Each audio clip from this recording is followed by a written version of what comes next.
जिस लेक्चर का था आप सभी को बेसब्री से इंतजार, वो लेक्चर आ गया है मेरे यार। तो दोस्तों, चैन से सोने के लिए जाग जाइए।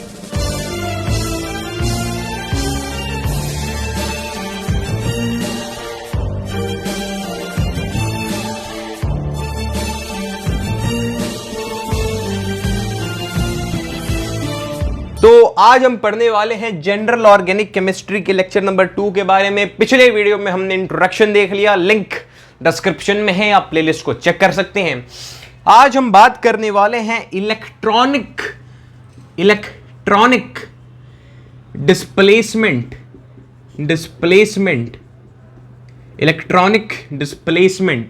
इफेक्ट के बारे में। इलेक्ट्रॉनिक डिस्प्लेसमेंट इफेक्ट के बारे में देखिए, बहुत मजा आने वाला है आपको, बहुत मजा आने वाले हैं। एक स्टूडेंट के पर्सपेक्टिव से इस टॉपिक को देखा जाए। मैं एक स्टूडेंट के पर्सपेक्टिव से भाई साहब इस टॉपिक को देख रहे, देखिए बड़े से बड़ा महान आदमी अपने आप को स्टूडेंट ही कहता है। स्टूडेंट के पर्सपेक्टिव से अपने आप को देखा जाए तो यार इसको देखकर क्या समझ में आ रहा है? डिस्प्लेसमेंट का मतलब आपको पता है? डिस्प्लेसमेंट का मतलब होता है इनिशियल से फाइनल पोजीशन पर जाना। अगर एक सर्कुलर पाथ है, अगर मैं यहां से स्टार्ट करके यहीं पर आ गया, डिस्प्लेसमेंट मेरा 0 है और डिस्टेंस मेरा 2/r है, उसमें हमें नहीं जाना है। हमें बस एक बेसिक चीज जानना चाहिए कि डिस्प्लेसमेंट का मतलब यह है कि इनिशियल से फाइनल मेरा पोजीशन बदला, चेंज इन पोजीशन मेरा डिस्प्लेसमेंट है। पीछे वाले ने कहा कि ज्यादा यहां पर फिजिक्स ना पढ़ाई, हम घबरा कर भाग जाएंगे ना, बस इतना ही है डिस्प्लेसमेंट, इनिशियल से फाइनल तक पहुंचना। फिर मैंने देखा कि यार कुछ इफेक्ट की बात हो रही है। इफेक्ट मतलब प्रभाव, एक प्रकार से। मतलब क्या इफेक्ट आया यार? इफेक्ट का मतलब इफेक्ट ही होता है क्या? मतलब इलेक्ट्रॉनिक डिस्प्लेसमेंट हो रहा है यहां पर। बस मतलब आपको ज्यादा मैं कुछ कह नहीं रहा हूं, हम बस यही बात कर रहे हैं कि यार इलेक्ट्रॉन, बस टॉपिक को देखकर क्या समझ में आ रहा है वो हम निकालना चाहते हैं, निष्कर्ष निकालना चाहते हैं। मतलब इलेक्ट्रॉन जो है वो डिस्प्लेस करेगा और इलेक्ट्रॉन के डिस्प्लेस करने के चलते कुछ ना कुछ इफेक्ट आने वाला है, उसी के बारे में पढ़ने वाले हैं यार। क्या आप समझ पा रहे हैं? अब भाई जो इलेक्ट्रॉन है वो कहां कहां होगा? सिग्मा बॉन्ड में होगा एकदम, पाई बॉन्ड में होगा एकदम, और लोन पेयर में होगा, हाँ या ना? यही तो 3 केसेस में भाई इलेक्ट्रॉन हमें दिखता है केमिस्ट्री में, या तो सिग्मा बॉन्ड, या तो पाई बॉन्ड, या तो लोन पेयर में हमें इलेक्ट्रॉन दिखेगा।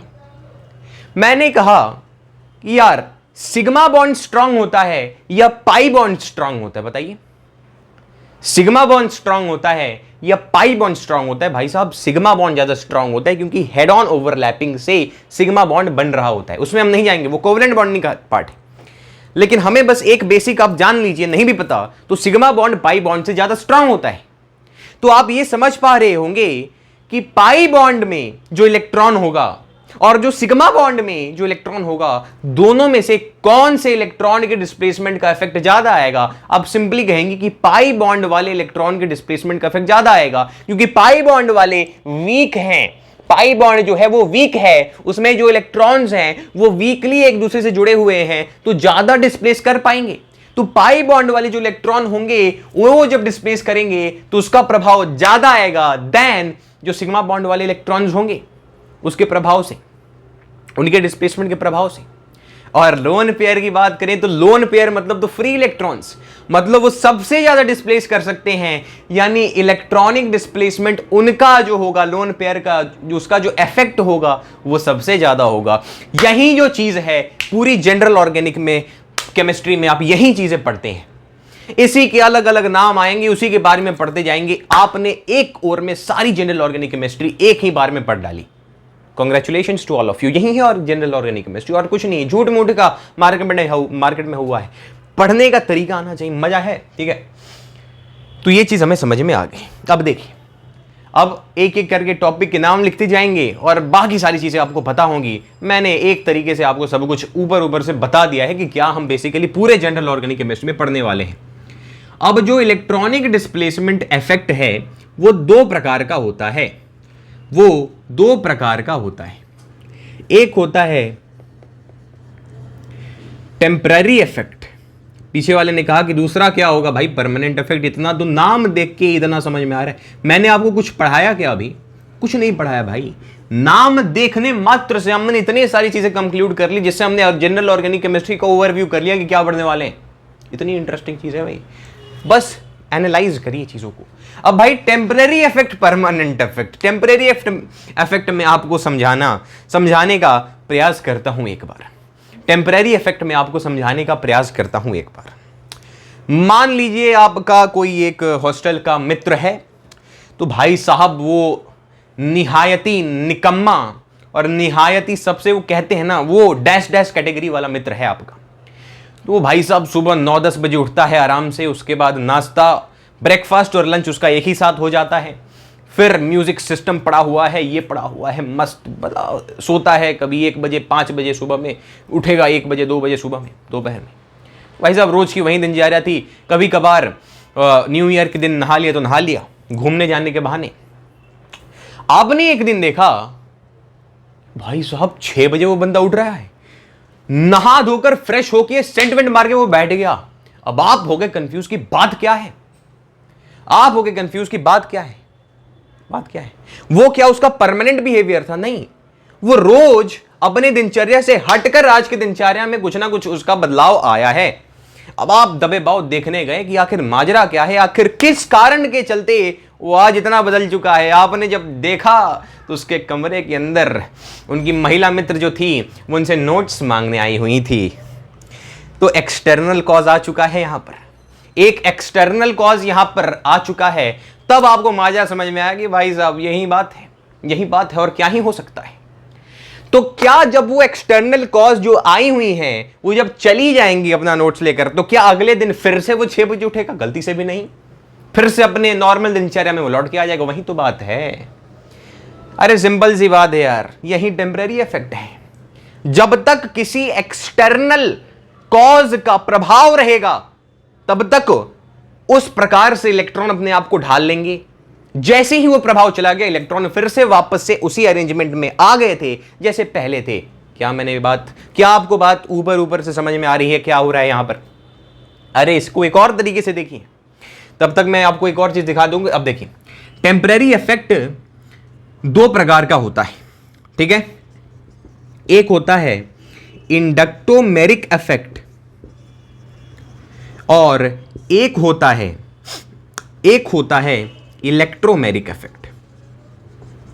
इलेक्ट्रोमेरिक इफेक्ट, ठीक है। परमानेंट इफेक्ट जो है ये भी 3 प्रकार के इफेक्ट दिखाता है, लेकिन वो 3 प्रकार के इफेक्ट, पहले वो 3 प्रकार के फेनोमेना दिखाता है। एक फेनोमेनन जो है वो है इंडक्शन, दूसरा फेनोमेनन जो है वो है रेजोनेंस, तीसरा फेनोमेनन जो है वो है hyper conjugation.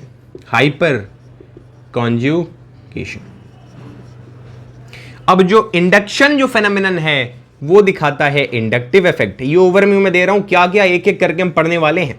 Inductive effect, resonance जो है वो बोलते जाइए, रेजोनेंस इफेक्ट क्या लगता है? गैस मारते रहिए भाई, गैस मारिए। इसका क्या होगा? जी हां, एकदम सही, आपने आईडी क्लियर कर लिया इसको गैस मार के। Conjugation effect. आगे बढ़ते हैं। टेम्परेरी इफेक्ट को एक बार फिर से समझिए, मान लीजिए स्पेशली बॉयज की बात हो रही है, 4 लड़कों का एक ग्रुप बना हुआ है। तो भाई साहब अब आप तो रिलेट कर ही पा रहे होंगे कौन कौन से टॉपिक्स पे बात करी जाती हैं, तो वो हम लीक नहीं करना चाहते हैं पब्लिक में, हमारे बात की बात है। तो भाई साहब मस्त पड़े हुए हैं, ये टॉपिक वो टॉपिक चल रहा है, अचानक से एक एक्सटर्नल कॉज आता दिखाया गया। हमने कॉलर वॉलर बार बार झाड़ के एकदम बैठ गए स्टाइलिश तरीके से। टॉपिक भी चेंज हो चुका है, बात करने का लहजा भी चेंज हो चुका है। हम लोग इंग्लिश में बात करें, we are using English words, ये boy, that's our actual language. आप एकदम अपने व्यक्तित्व को बदल देते हैं। वो एक्सटर्नल कॉज जब तक आपकी रेंज से बाहर ना हो जाए, सब कोई उसी प्रकार से खड़ा रहेगा, सब कोई इसी प्रकार से उसकी पर्सनालिटी मेंटेन ही। जैसे ही एक्सटर्नल कॉज गया फिर से वो नॉर्मल। वो एक्सटर्नल कॉज टीचर भी हो सकते हैं पीछे वाले ने कहा ये तो हमने सोचा ही नहीं था। तो वही बात है जी, तो वही टेम्परेरी इफेक्ट है। अब ये जो टेम्परेरी इफेक्ट है, परमानेंट इफेक्ट क्या हुआ? जो हरदम रहेगा। परमानेंट इफेक्ट क्या हुआ? जो हरदम रहेगा। अब इसमें जो है इंडक्टोमेरिक इफेक्ट में क्या होता है, इसमें सिग्मा इलेक्ट्रॉन का डिस्प्लेसमेंट होता है। सिग्मा इलेक्ट्रॉन का डिस्प्लेसमेंट होता है। इलेक्ट्रोमेरिक इफेक्ट में जी हां पाई इलेक्ट्रॉनों का डिस्प्लेसमेंट होता है। वैसे ही आप यहां पर गेस मार सकते हैं, इंडक्टिव इफेक्ट में सिग्मा इलेक्ट्रॉनों का डिस्प्लेसमेंट होता है, रेजोनेंस इफेक्ट में पाई इलेक्ट्रॉन का डिस्प्लेसमेंट होता है, और हाइपर कंजुगेशन इफेक्ट में भी पाई इलेक्ट्रॉन का ही डिस्प्लेसमेंट होता है। पढ़ेंगे हम, कुछ तो सस्पेंस बनाए रखिए ना, थोड़ा सा चैप्टर को मजेदार तरीके से समझा जाए। अभी आप जान लेना चाहते हैं अच्छा बच्चा क्या कहेगा कि भाई रेजोनेंस इफेक्ट में पाई इलेक्ट्रॉनों का डिस्प्लेसमेंट हो रहा है और हाइपर कंजुगेशन इफेक्ट में भी पाई इलेक्ट्रॉन का ही डिस्प्लेसमेंट हो रहा है, मतलब दोनों के एक्सटर्नल कॉजेज, दोनों के होने का कारण अलग अलग होगा। अब पीछे वाला जानना चाहेगा कि क्या होगा, अलग अलग होगा, अलग अलग होगा, जानेंगे ना आगे, आराम से चला जाए, आराम से चला जाए। अब कहां आ रहे हैं हम, अब कहां आ रहे हैं, तो ओके अब देखिए टेम्परेरी इफेक्ट शायद आपको समझ में आ गया हो, जब तक एक्सटर्नल कॉज तब तक ठीक है। 2 एग्जाम्पल्स ले लिए, कहेंगे तो एक और एग्जाम्पल आपको फिर से एक बार दे देंगे, थोड़ा सा आगे पढ़ा लिया जाए तो ठीक है। अब यहां पर हम आते हैं, देखो क्या है, मान लीजिए मेरे पास HCl है, इंडक्टोमेरिक इफेक्ट को हम से पढ़ने जा रहे हैं, हमारे पास मान लीजिए HCl है, ठीक है, HCl है। तो ये जो बॉन्ड होगा इसमें इसके ऊपर डेल नेगेटिव और इसके ऊपर डेल पॉजिटिव होगा, इलेक्ट्रोनेगेटिविटी डिफरेंस के चलते, ये तुम्हें पता है पहले से, ठीक है। अब मैंने क्या किया कि यहां पर एक नेगेटिव पार्टिकल को लाकर यहां पर खड़ा कर दिया, एक नेगेटिव पार्टिकल को इनके पास लाकर खड़ा कर दिया, नेगेटिवली चार्ज्ड पार्टिकल को। तो यहां पर क्या आप समझ पा रहे हैं कि जो बॉन्डिंग होगी इसमें जो बॉन्डेड इलेक्ट्रॉन्स होंगे, इस नेगेटिव को देखकर डर कर भागने लगेंगे, अरे दादा दादा दादा दादा रे दादा भागो यहां से, जान बचाइए, ये नेगेटिव हमें खा जाएगा। तो वो भागेगा, क्यों? क्योंकि like poles repel each other, electrons के ऊपर नेगेटिव चार्ज होता है तो वो भागेंगे। तो इसके ऊपर, क्लोरीन के ऊपर पहले जो डेल नेगेटिव था, क्या आप समझ रहे हैं, क्या आप ये फील कर पा रहे हैं कि इसके ऊपर अब थोड़ा ज्यादा नेगेटिव चार्ज आएगा? क्या आप समझ पाते हैं? ये वाले नेगेटिव चार्ज से ज्यादा ये चार्ज होगा, अलग होगा। क्या आप ये फील कर पा रहे हैं इस पॉइंट को? अब यहां से इलेक्ट्रॉन और चले जाएंगे, जितने नॉर्मली जा रहे थे, तो इसके ऊपर कुछ अलग पॉजिटिव चार्ज होगा। क्या इस बात से आप मानते हैं? क्या ये बात आप मानते हैं? एकदम मानते हैं, क्यों नहीं मानेंगे?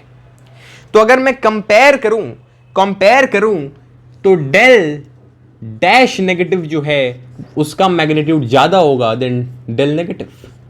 उसी प्रकार से डेल पॉजिटिव वाले की बात आएगी, इसकी हम बात नहीं करेंगे, ठीक है। इसकी बात क्या ही आपको समझ में आया?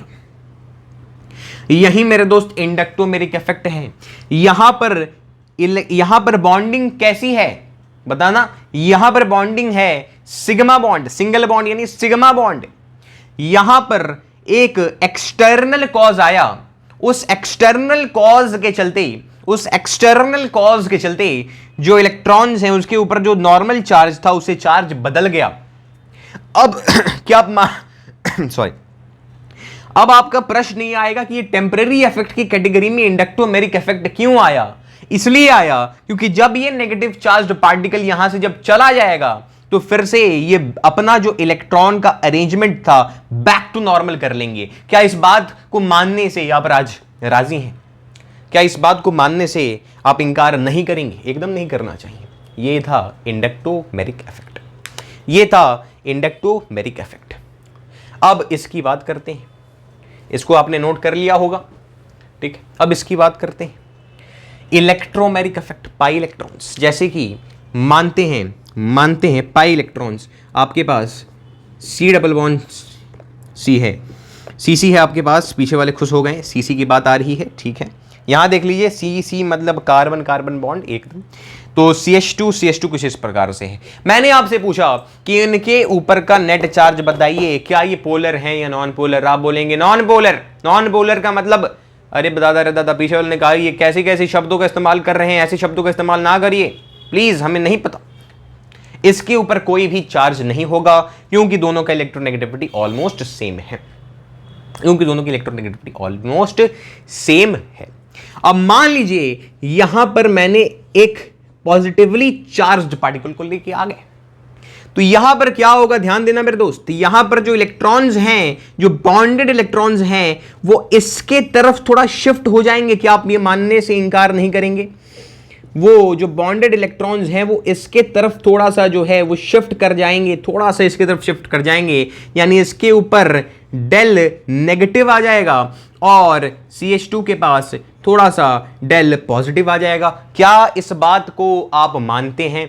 क्या इस बात को आप मानते हैं? जो बॉन्डेड इलेक्ट्रॉन से थोड़े से उस तरफ शिफ्ट हो जाएंगे, पॉजिटिव वाले को देखकर भाई साहब लालच बढ़ेगी। तो कुछ इस प्रकार से होगा। बोला यस, मैंने बोला यस, एकदम सही बात हो रही है। ठीक है, तो ये जो प्रभाव आया वो कौन से बॉन्ड में आया भैया? पाई बॉन्ड में आया। पाई बॉन्ड के इलेक्ट्रॉनों के अंदर आया। पाई बॉन्ड के इलेक्ट्रॉन डिस्प्लेस हुए। जब ये एक्सटर्नल कॉज चला जाएगा तो क्या बैक टू नॉर्मल ये हो जाएंगे? मैंने बोला यस, आप बोलेंगे यस, बैक टू नॉर्मल होना ही चाहिए, उसीलिए टेम्परेरी इफेक्ट की कैटेगरी में है। क्या आप ये बात समझ में आ गए? क्या आपको ये बात समझ में आया? ऊपर ऊपर से ये बात आपको थोड़ा थोड़ा समझ में आना चाहिए। ठीक है, बहुत सुंदर, बहुत सुंदर। अब इसकी बात करिए। अब इंडक्टिव इफेक्ट को हम पढ़ने जाने वाले हैं। क्या करने वाले हैं? हम इंडक्टिव इफेक्ट को अच्छे से पढ़ने वाले हैं। इसे आप नोट कर सकते हैं, एक ओवरव्यू ले लीजिए, स्क्रीनशॉट ले लीजिए, मोटा मोटी ये हम पढ़ेंगे। ठीक है भाई साहब, बहुत ज़्यादा लिखा था, मिटाने में कष्ट होगा, लेकिन अब मिटाना तो पड़ेगा ही। इंडक्टिव इफेक्ट के बारे में अब विस्तार से बात करने वाले हैं। ठीक, तो इंडक्टिव इफेक्ट में हम पढ़ेंगे पहले इंडक्शन, कि आखिर ये इंडक्शन होता क्या है, कि आखिर ये इंडक्शन होता क्या है। मान लीजिए आपका एक ग्रुप है 5 बंदों का, तो 5 बंदों का एक ग्रुप है भाई साहब, उसमें से एक जो है, हर ग्रुप में अक्सर एक जो है वो किसी का वो भाई साहब रंगबाज आदमी होता है, अपने एरिया का दबदबा वाला आदमी होता है, दबदबा हो चलता है उसका हर जगह। तो एक जो बंदा है, मान लीजिए एक ए जो बंदा है उसका दबदबा हर जगह चल रहा है, तो बी एक बंदा है, वो ए से ज्यादा रिलेशन में है, ज्यादा रिलेशन नहीं मतलब ज्यादा क्लोज है, ज्यादा क्लोज है, ज्यादा बढ़िया दोस्त है, और बी के दोस्त सी है, सी का दोस्त डी है, डी का दोस्त ई है, इस तरीके से दोस्ती। तो क्या आप ये मानने से इंकार नहीं करेंगे कि बी पर ए का प्रभाव होगा? अरे भाई एक रंगबाज आदमी है तो उसके साथ जो रह रहा है, जाहिर सी बात है उस रंगबाज आदमी का प्रभाव उसके ऊपर पड़ेगा। लेकिन बी से जो जुड़ा हुआ है, बी का जो दोस्त है, उसके ऊपर भी प्रभाव पड़ेगा, लेकिन उतना नहीं पड़ेगा। फिर बी से जो सी पे जुड़ा हुआ था, सी से जो डी पे जुड़ा हुआ था, कम होता होता अंत वाले में नेग्लिजिबल अराउंड हो जाएगा, उसको तो पता भी नहीं चलेगा कि भाई साहब चल क्या रहा है वहां पे। अंत वाले को उतना नहीं समझ में आएगा, धीरे धीरे प्रभाव कम होता जाएगा। बेसिकली 10 टाइम्स प्रभाव कम होते हैं। तो कुछ ऐसा ही चलता है हमारे यहां वाले केस में। कार्बन कार्बन कार्बन कार्बन और fluorine, just take an example. ठीक है, यहां पर हाइड्रोजन आप लिख सकते हैं। तो यहां पर मैं यहां पर देख रहा हूं, ठीक है, कार्बन और हाइड्रोजन की अगर मैं बात करूं तो क्या आप ये बात मानेंगे कि इसके ऊपर इलेक्ट्रॉन, ये ज्यादा इलेक्ट्रोनेगेटिव है, तो ये इलेक्ट्रॉन्स को अपने तरफ खींचेगा, अट्रैक्ट करेगा, खींचेगा मतलब अट्रैक्ट करेगा एक तरीके से। अब ये अट्रैक्ट करेगा तो इसके ऊपर स्लाइट पॉजिटिव चार्ज आएगा। तो क्या आप ये बात मानने से राजी हैं कि जिसके ऊपर स्लाइट पॉजिटिव चार्ज आती है वो इलेक्ट्रोनेगेटिव ज्यादा हो जाता है? पीछे वाला बेहोश हो गया, ये कैसी बात हुई? जो डेल पॉजिटिव, पार्शियल पॉजिटिव जिसके ऊपर चार्ज आती है, वो इलेक्ट्रॉन नेगेटिविटी, वो ज्यादा उसके अंदर इलेक्ट्रॉन नेगेटिविटी आ जाती है। इलेक्ट्रॉन नेगेटिविटी का मतलब ही नहीं पता किसी को भाई, समझा देता हूं भाई।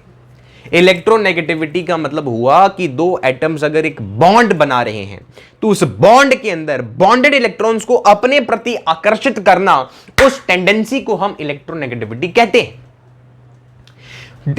स्लाइट पॉजिटिव चार्ज जिसके ऊपर आया वो क्यों ज्यादा इलेक्ट्रोनेगेटिव है? क्योंकि भाई उसके ऊपर इलेक्ट्रॉन की कमी हो गई, उसके ऊपर इलेक्ट्रॉन को पाने की भूख बढ़ी, इसीलिए वो अब ज्यादा इलेक्ट्रॉन को खोजने का प्रयास करेगा। अब ये ज्यादा इलेक्ट्रॉन चाहिए, ये तो ले गया, अब ये वाले इलेक्ट्रॉन तो बिछड़ चुके हैं, वो जा रहे हैं, तो ये अपने पीछे देखा कि अच्छा तू तो है बेटा, अब ये इलेक्ट्रॉन्स को अपने तरफ आकर्षित करेगा। तो क्या आप ये बात मानने के लिए तैयार होंगे कि इसके ऊपर भी मान लीजिए ये del1 था, ये del2 था, तो del3 पॉजिटिव आएगा, फिर इसके ऊपर भी del4 पॉजिटिव आएगा, फिर इसके ऊपर भी del5 पॉजिटिव आएगा, लेकिन ये कम होता चला जाएगा, प्रभाव कम होता चला जाएगा, ये हल्का सा देगा, ये हल्का सा, ये ज्यादा। अब देखिए, अब ये जो चीज हम पढ़ेंगे उसमें एक चीज आपको ध्यान में रखना है कि मान लीजिए आपने एक एग्जाम दिया और एग्जाम का आपका रिजल्ट आउटपुट आपके सामने आ चुका है, वैसे ही रिएक्शंस हुए या फिर कोई भी ये सब चीजें हुई, फिनोमेनन हुआ, कोई प्रोसेस हुआ, उसको एक आउटपुट आया। अब आप अपना रिजल्ट मेरे सामने लेके आए कि लीजिए चाचा जान, ये है 35% हम लेके आए हैं, यही पढ़ाई हुआ। तो मैंने आपसे पूछा कि यार आया तो आपका 35%, लेकिन आप ला कितना सकते थे? अगर आप कायदे से पढ़ाई करते, बगैती नहीं काटते, ज्यादा रौला नहीं काटते, तो आप ला कितना सकते थे? तो आप कहेंगे 50 तक तो लाने की हैसियत थी हमारी, 50 तो लाते थे। मतलब एक डिफरेंस यहां पर आया, एक डिफरेंस आया, हमने एक रेफरेंस रखा कि भाई होना ये चाहिए था, लेकिन हुआ ये, वो हम डिस्कस करने वाले। डिफरेंस कितने का आया? 15% का। उसी प्रकार से इंडक्शन जो प्रोसेस है उसमें एक हम रेफरेंस लेते हैं, कोई ये रेफरेंस रहेगा, CH वाला रेफरेंस रहता है हमें, जितने कार्बन उसके बाद हाइड्रोजन। समझ में आ रही है बात? अरे समझ में आ रही है बात लाडो? देखिए कुछ इस प्रकार से होगा, ठीक है। अब यहां पर बताइए ज्यादा इलेक्ट्रोनेगेटिव कौन है? अब मानेंगे कि यार ये थोड़ा इलेक्ट्रॉन अपनी तरफ जाएगा, उसमें हम नहीं जाते हैं। इसके ऊपर 1 मान लीजिए आ गया, इसने इलेक्ट्रॉन अपने तरफ खींचेगा, तो मान लीजिए इलेक्ट्रॉन यहां पर पहुंचे हुए हैं, और ये जो है इसने इतने इलेक्ट्रॉन्स अपने तरफ खींचे हुए हैं, मान लीजिए अपने इलेक्ट्रॉन्स यहां पर खींचे हुए हैं इतने तरफ। तो क्या आप यहां पर देख रहे हैं डेल्टा एक्स यहां पर डिफरेंस आया डिस्टेंस के अंदर? क्या आप ये समझ सकते हैं? फिर से समझाने का प्रयास करता हूं। यहां पर बॉन्डेड इलेक्ट्रॉन से कार्बन ने हाइड्रोजन से जो बॉन्डेड इलेक्ट्रॉन्स हैं अपने तरफ थोड़ा आकर्षित किया, तो वो यहां पर चले गए। फ्लोरीन ने अपने तरफ आकर्षित किया, डिफरेंस इतने का हो गया इन दोनों रेफरेंस से। अरे भाई आपने लाया 35%, ला कितना सकते थे? 50%, डिफरेंस 15 का आया। हुआ ये, रेफरेंस ये था, तो डिफरेंस इन दोनों के डिस्टेंस में, इलेक्ट्रॉन के डिस्टेंस में डेल्टा एक्स का आया। यहां पर जो डिफरेंस होगा वो उतना नहीं होगा। यहां पर मान लीजिए 2, यहां पर 3, इसी को देख रहे हैं हम, यहां पर 4, यहां पर डिफरेंस कुछ इतना होगा, उतना ज्यादा नहीं होगा, और यहां पर डिफरेंस भी उतना नहीं होगा, यानी ये डेल x1 मान लेते हैं। कुछ वैसे ही इस प्रकार से डेल x2 और यहां पर डेल x3 हो जाएगा, यहां पर लगभग ना के बराबर होगा, ठीक। अब यहां ध्यान देना, अगर मैं आपसे बोलूं कि भाई इन सब में से सबसे ज्यादा चार्ज किसका होगा, तो आप मानने से इंकार नहीं करेंगे कि सबसे ज्यादा मैग्नीट्यूड इसका है, ये माइनस वाले का। मैग्नीट्यूड की बात कर रहे हैं, वरना माइनस आप छोटा समझने लग जाए, 0 से छोटा होता है माइनस भाई, तो इसलिए मैग्नीट्यूड की ही बस बात कर रहे हैं। तो कुछ इस प्रकार से होगा, हाँ या ना। एक और बात मैं आपको बताना चाहूंगा कि कई महानुभाव होंगे, शायद आपके टीचर्स भी, जो आपको ये बताएंगे कि ये जो है डेल 5 जो है लास्ट में जो होता है वो 0 के करीब होता है, और ये जो डेल x3 आया है, ये डेल x3 ये भी 0 के करीब होता है।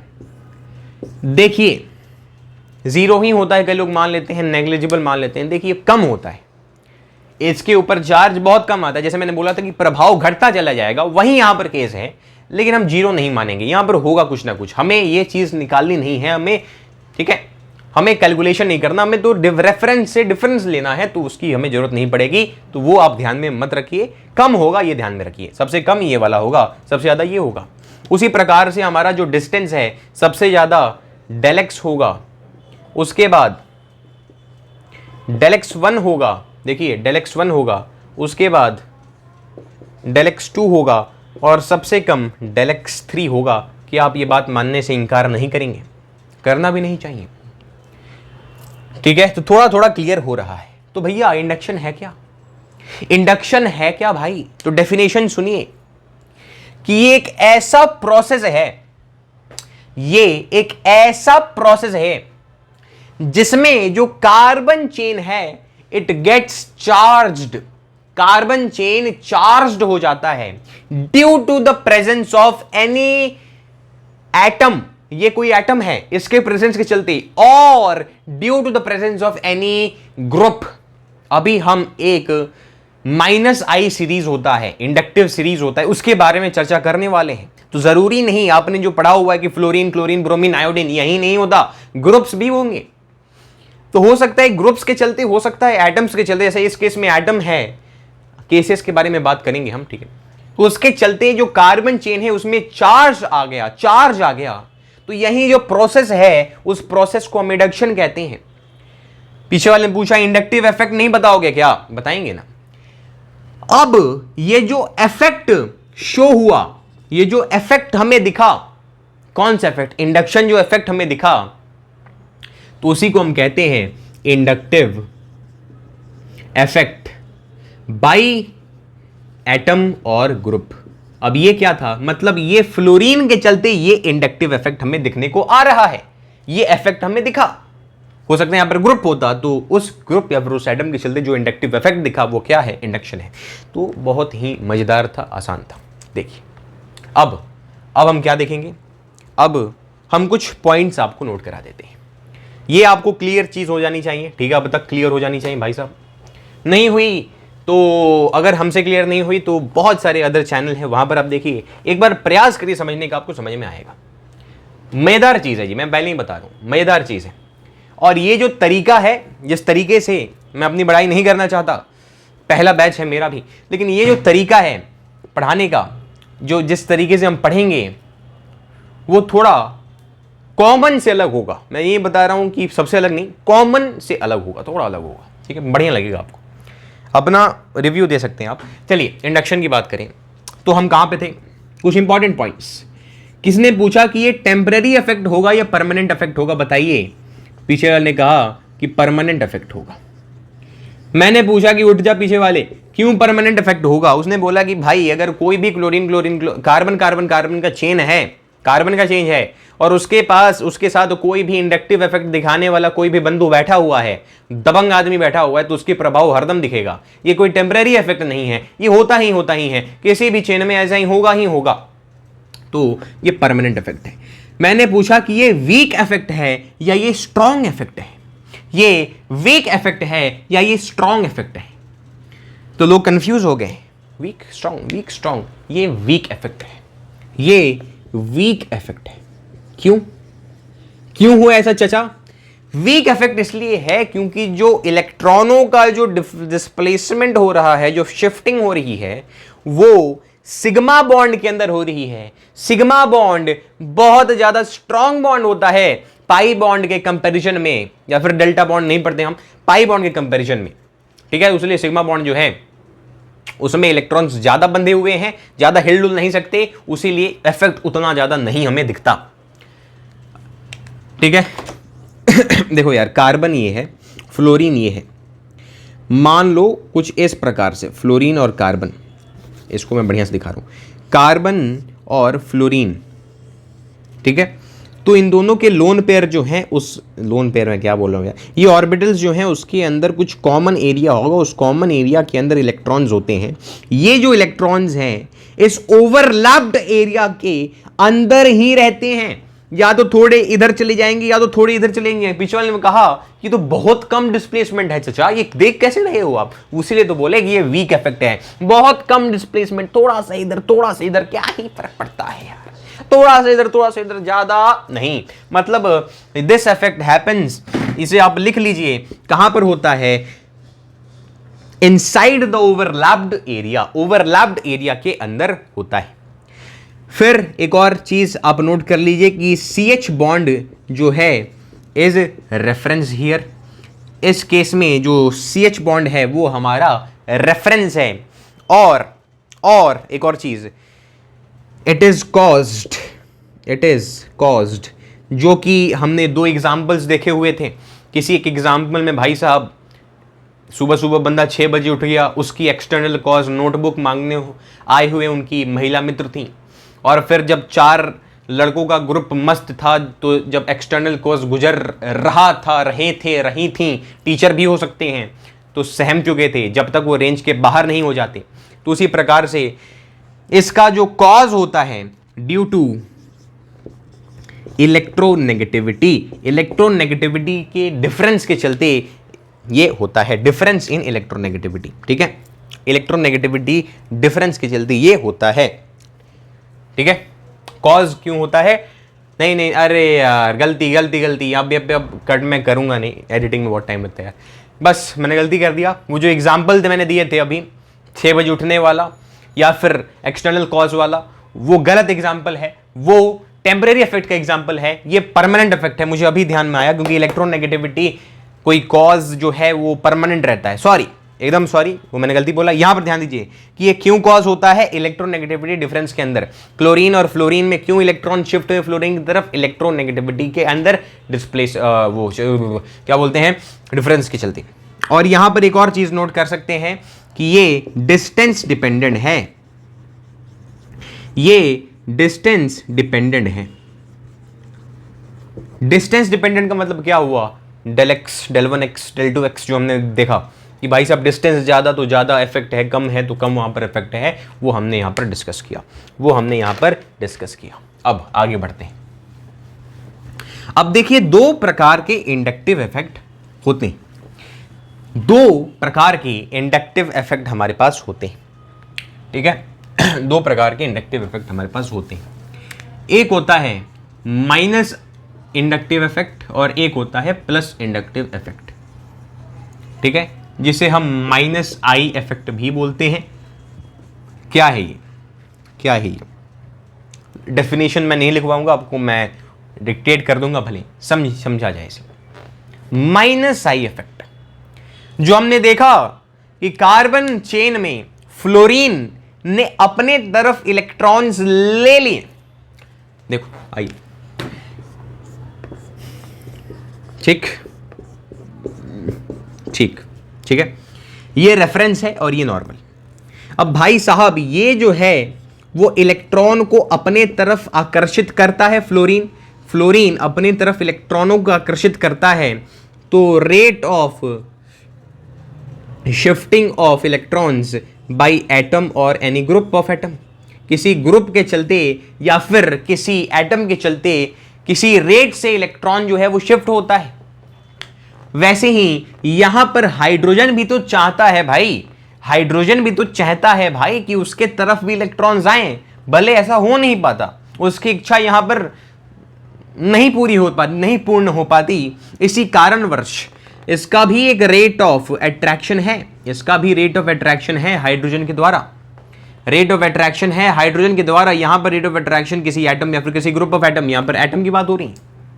अब अगर ये जो rate of attraction by a group of atom या फिर किसी एटम के द्वारा अगर ये ज्यादा हो जाए हाइड्रोजन के रेट ऑफ अट्रैक्शन से, तो वहां पर माइनस आई इफेक्ट आता है। ये प्रॉपर डेफिनेशन है, लॉजिक के साथ वाले डेफिनेशन है। याद करने के लिए नॉर्मली आप ये समझ सकते हैं कि जो इलेक्ट्रॉन को खींचे वो माइनस आई इफेक्ट दिखाता है, और कार्बन, पर्सपेक्टिव बदल लीजिए, कार्बन, देखो भाई मैंने क्या कहा कि कार्बन चेन है, तो इसमें फ्लोरीन ने इलेक्ट्रॉन लिया। एक तो पर्सपेक्टिव मैं ऐसे देख सकता हूं कि फ्लोरीन ने इलेक्ट्रॉन अपने तरफ लिया, तो इसने माइनस आई इफेक्ट शो किया। क्यों? क्योंकि फ्लोरीन का जो रेट था वो इस हाइड्रोजन के रेट ऑफ खींचने से ज्यादा था, इसलिए इसने माइनस आई इफेक्ट शो किया। लेकिन एक और पर्सपेक्टिव हो सकता है ना कि भाई कार्बन ने इलेक्ट्रॉन दिए, अरे मानते हो कि नहीं? फ्लोरीन, एक पर्सपेक्टिव कि फ्लोरीन ने इलेक्ट्रॉन लिया, और भाई एक पर्सपेक्टिव हो सकता है कि कार्बन ने इलेक्ट्रॉन को धक्का दिया के लिए भाई दे। तो अगर कार्बन ने इलेक्ट्रॉनों को धक्का दिया तो कार्बन कौन सा इफेक्ट शो कर रहा है? कार्बन शो कर रहा है प्लस आई इफेक्ट। और इसका डेफिनेशन प्लस आई इफेक्ट का डेफिनेशन यहां से बदल जाता है बस, कि अगर रेट ऑफ अट्रैक्शन जो ये है और ये है अगर कम हो जाए, अगर हाइड्रोजन जो है उसका रेट ऑफ अट्रैक्शन जो साइड एटम है उससे कम हो जाए, ठीक है, यहां पर साइड एटम कुछ भी हो सकता है, कोई एटम या कोई ग्रुप, तो केस जो है वो ये वाला हमारा जाता है। ठीक है, डेफिनेशंस जो है वो आपका कुछ इस प्रकार से हमारे पास चीजें आई। ठीक है, आगे बढ़ते हैं। इंडक्टिव इफेक्ट जो है, माइनस आई इफेक्ट, ये सब आपने देखा। अब एक बढ़िया चीज़ हम देखेंगे। देखिए पूरे ऑर्गेनिक केमिस्ट्री में अगर मैं आपको पढ़ाऊंगा, आप हमसे पढ़ेंगे, तो केवल 2 चीज़ें मैं आपको याद करने को दूंगा, 3, बाकी सारी चीज़ें आप समझेंगे। याद करने वाली 2 चीज़ें होंगी, 3 चीज़ें होंगी। एक इंडक्टिव इफेक्ट की सीरीज में बताऊंगा और एक क्लास 12 में हम आएंगे डायरेक्ट। तो ये मैं अभी हटा रहा हूँ, ठीक है, इसकी जरूरत नहीं है। तो इस सीरीज को आपको याद करने को मैं दूंगा नहीं, आपको इस क्लास में बैठे बैठे इसे याद कर लेना है। ये आपकी चैलेंज है, कैसे करेंगे, प्रयास करेंगे हम। ठीक है, तो माइनस आई इफेक्ट क्या कहते हैं इसे, डिक्रीजिंग, हाँ चलिए, यहां पर सीरीज है एक, ठीक है, ध्यान रखना, जिसे हम माइनस आई सीरीज बोलते हैं प्यार से, या फिर इसे जाना जाता है decreasing order of electronegativity of minus I effect. ठीक है, ऑफ एटम ग्रुप्स, ठीक है, ऑफ एटम्स और ग्रुप्स। तो decreasing order of electronegativity of atoms और ग्रुप्स जो कि माइनस आई इफेक्ट शो करेंगे। क्या बोला, decreasing order of electronegativity of atoms और ग्रुप्स जो माइनस आई इफेक्ट शो करेंगे। देखिए, हो सकता है आपसे पूछ दिया जाए कि भाई, हो सकता है आपसे पूछ दिया जाए कि भाई आपको 2-3 चीजें बताएगा, कोई एक एटम, कोई एक ग्रुप, कोई एक एटम देगा, और आपसे पूछेगा कि ये प्लस आई इफेक्ट या माइनस आई इफेक्ट कौन शो करेगा, तो आप वहां पर बता देंगे। लेकिन अगर आपसे पूछा जाए कि कौन ज्यादा माइनस आई इफेक्ट शो करेगा, कौन कम माइनस आई इफेक्ट शो करेगा, कौन ज्यादा चार्ज डेवलप करवाएगा, तो भाई साहब वो एक फैक्ट बेस्ड डेटा हो गया, वहां पर आपको डेटा याद करना होगा। तो वो कैसके, भाई मैंने बोला कि जो आपका ये इफेक्ट है इंडक्टिव इफेक्ट, वो इलेक्ट्रोनेगेटिविटी के डिफरेंस के ऊपर डिपेंड कर रहा है। तो जिसकी इलेक्ट्रोनेगेटिविटी ज्यादा होगी वो ज्यादा अट्रैक्ट करेगा, जिसकी कम होगी वो कम अट्रैक्ट कर पाएगा इलेक्ट्रॉन को, उसी चलते इंडक्टिव इफेक्ट वो ज्यादा या कम दिखाएगा। उस ऑर्डर को हम यहां पर सीखने वाले हैं, सीखने नहीं वाले हैं, याद करने वाले हैं। ठीक है, ध्यान में रखना है आपको। माइनस आई सीरीज कहते हैं, क्या है वो। सबसे पहले आपके पास आता है NF3+, फिर NH3+, फिर बोलना भाई NF3+, अच्छा भाई साहब हमें भी कभी कभार याद नहीं होती, तो लेकिन याद होगा। अब ध्यान दीजिए, NF3+, NR3+, NH3+, उसके बाद ध्यान देते रहना NO3, ध्यान देते रहना भाई। ठीक है, कुछ इस नहीं NO2 होगा ये, अरे यार NO2 होगा कुछ इस प्रकार से। चलिए फिर से आइए, थोड़ा सा दिक्कत हो जाता है कभी कभार। ये क्या है, ये माइनस है क्या, अरे नहीं यार, ये बॉन्ड है। कि ये जैसे मैंने आपको बताया था, ये जो आई सीरीज है, जो एटम्स या ग्रुप्स हैं वो किसी कार्बन चेन से अंत में जुड़े हुए हैं, तो यही इस प्रकार से जुड़े हुए, तो कुछ इस प्रकार सीरीज आएगा, plus NF3 plus NR3 plus NH3 NO2, उसके बाद CN। ठीक है, CN ऐसा होता है बेसिकली, लेकिन हम दिखा रहे हैं कुछ इसी प्रकार से। ठीक है, फिर क्या आएगा बोलना भाई, फिर क्या आएगा COOH, फिर क्या आएगा बोलना भाई फ्लोरीन, फिर क्या आएगा बोलना भाई क्लोरीन, ये तो याद है, ब्रोमीन, आयोडीन, फिर कॉल करने बाहर आई। ठीक है, और उसके बाद क्या आएगा भाई बोलना, उसके बाद COOR, फिर क्या आएगा OR, फिर क्या आएगा OH, फिर क्या आ गया बोलना OH, फिर क्या आएगा NH2, फिर क्या आएगा बोलना भाई। उसके बाद NH2, उसके बाद ट्रिपल का मतलब कुछ इस प्रकार से हुआ CH3, अरे नहीं नहीं नहीं, हाँ ट्रिपल, फिर फिनाइल, ट्रिपल फिनाइल, फिनाइल ऐसा नहीं होता, ठीक है।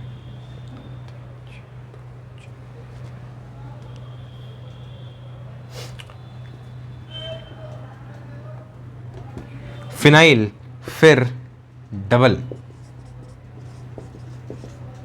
और लास्ट में आपके पास हाइड्रोजन आता है जिसे हम इस सीरीज में काउंट नहीं करते हैं।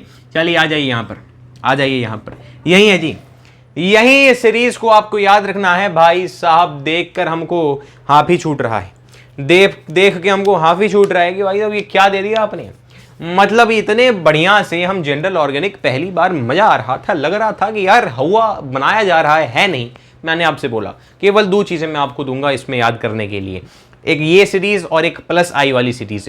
अब देखिए याद किया जाए, ऑफलाइन जो होंगे पढ़ेंगे इसे, मतलब टीचर्स अच्छे समझा पाते हैं। एक बार कहते हैं कि आप 2 मिनट लीजिए इसे याद करने के लिए, उसके बाद पूछा जाता है सबको उठा उठा के, और जो सही बताता है एकदम सीरीज को उसे सरप्राइज मिलता है। सरप्राइज आप जानते होंगे, the prize given by sir is surprise, ठीक है। तो बढ़िया से अब आइए आंख बंद कर लिया जाए और मेरे साथ साथ रिपीट करिए, NF3+, NR3+, NH3+, NO2, उसके बाद COOH, नहीं NO2 के बाद CN, फिर COOH, fluorine, chlorine, bromine, iodine, COOR, OR, OH, NH2, उसके बाद ध्यान देना NH2, उसके बाद ट्रिपल, फिनाइल, डबल, यही हमारी चीज जाने वाली है NH2। अब देखिए फिर से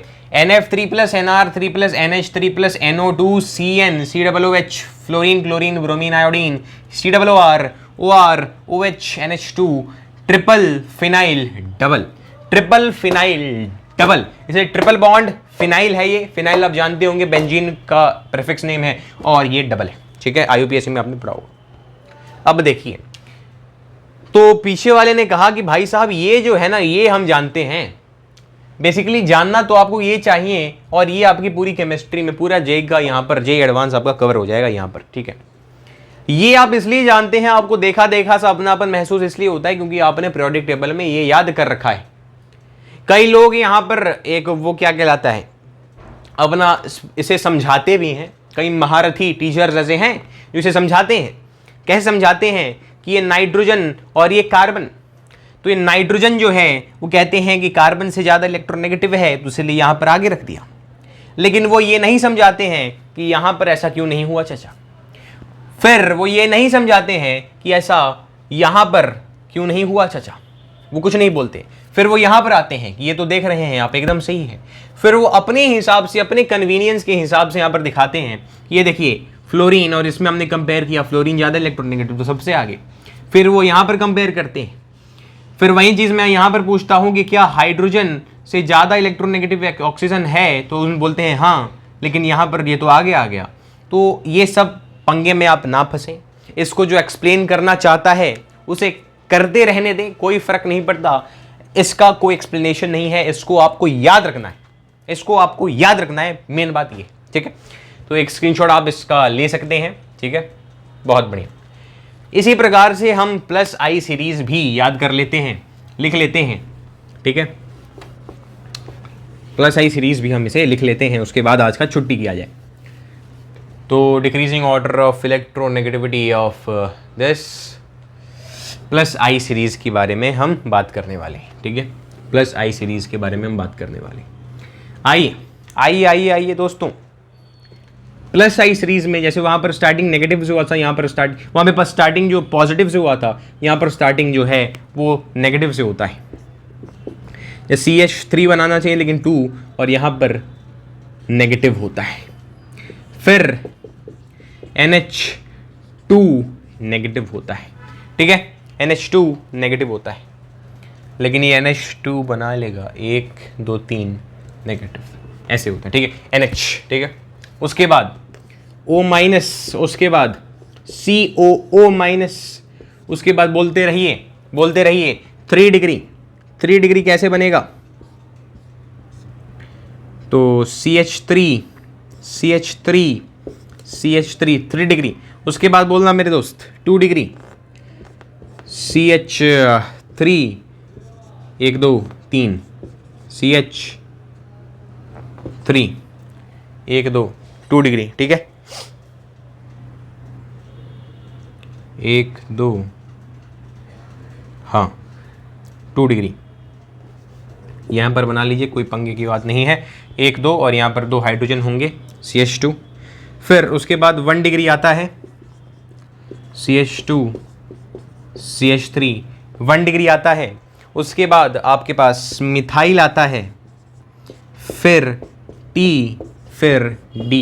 T मतलब आप जानते होंगे ट्रोटियम और ये ड्यूट्रियम, ठीक है, हाइड्रोजन के आइसोटोप्स हैं। उसके बाद हाइड्रोजन भी एक आता है, लेकिन इसको हम सीरीज में नहीं लेते, ये बस दर्शाने के लिए कि हाइड्रोजन सबसे कम है। हाइड्रोजन का देने का भी और लेने का भी भाई साहब औकात बहुत कम है। तो इसे याद करना बहुत आसान है। इसका CH2 माइनस NH माइनस, उसके बाद O माइनस COO फिर 3 डिग्री 2 डिग्री 1 डिग्री, उसके बाद मिथाइल TD। फिर से आइए CH2 minus NH2 minus O minus COO minus 3 degree 2 degree 1 degree methyl TD। तो यहां पर हमने इसे कंप्लीट किया, तो इसे याद कर लीजिएगा भाई। अभी एक काम करिए, स्टार्टिंग से -I सीरीज बोलिए, एकदम सही बोलते जाइए बोल लिया आपने। उसके बाद अब इसको बोलिए, थोड़ा सा इसके याद कर लीजिए, स्क्रीनशॉट इसका ले लीजिए, आशा है आपने ले लिया होगा। अब हम अगले वीडियो में आगे बढ़ेंगे। आज हमने इंडक्टिव इफेक्ट को अच्छे से देखा, कल से या फिर अगले लेक्चर से हम रेजोनेंस के बारे में पढ़ने वाले हैं। रेजोनेंस सबसे ज़्यादा इंटरेस्टिंग टॉपिक है भाई साहब। देखिए एक चीज़ मैं बताना चाहता हूँ कि टीचर्स जो हैं वो क्या करते हैं, सबसे पहले काफ़ी टीचर्स काफ़ी ज़्यादा यहाँ पर होता है, आपने पहले भी ये नोटिस किया होगा कि पहले इंडक्टिव इफेक्ट पढ़ाया, उसके बाद इसके क्वेश्चंस कराए, फिर रेजोनेंस इफेक्ट पढ़ाया, उसके क्वेश्चंस कराए, फिर hyper conjugative effect, hyper conjugation effect, उसके क्वेश्चंस, फिर मिला के क्वेश्चंस ऐसे होंगे। लेकिन एक अच्छा बच्चा ये समझेगा कि भैया आपने इंडक्टिव इफेक्ट पढ़ाने के बाद उसके ऊपर के क्वेश्चंस कराए, तो मुझे तो पता है भाई कि अब जो क्वेश्चंस हैं वो इंडक्टिव इफेक्ट के को ही लगाने पर बनेंगे। फिर रेजोनेंस इफेक्ट के बाद जो क्वेश्चन जो है, हमको पता है कि रेजोनेंस इफेक्ट वाले ही क्वेश्चन मुझे एप्लीकाई करना है, ये रेजोनेंस इफेक्ट नहीं शो करेंगे।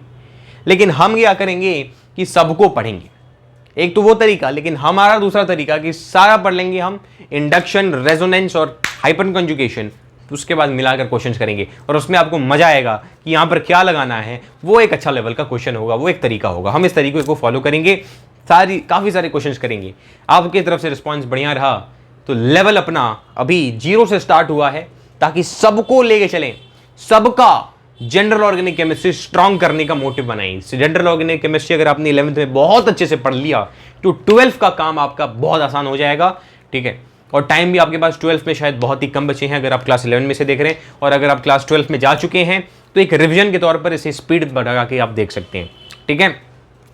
तो जय हिंद, जय भारत और जय महाराज जी बोलकर JMJ इस टॉपिक को खत्म किया जाए, इस लेक्चर को, सॉरी।